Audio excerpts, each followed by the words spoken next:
तुम्ही म्हणलात ज्यांना ज्यांची मुलगी निवडून आणता आली नाही, खरंय, पण तिला पराजित करायचं पाप सुद्धा आहे तुमच्या पालकमंत्र्यांना केलेलं आहे, जिम्मेदारीने सांगतो.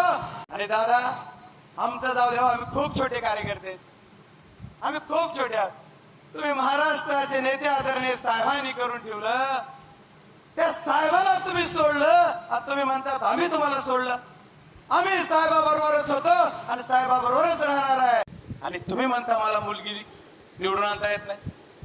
मावळ लोकसभा मतदारसंघामध्ये कुणाचा मुलगा पराजित झाला दादा, याचा उत्तर महाराष्ट्राच्या जनतेला तुम्ही द्या.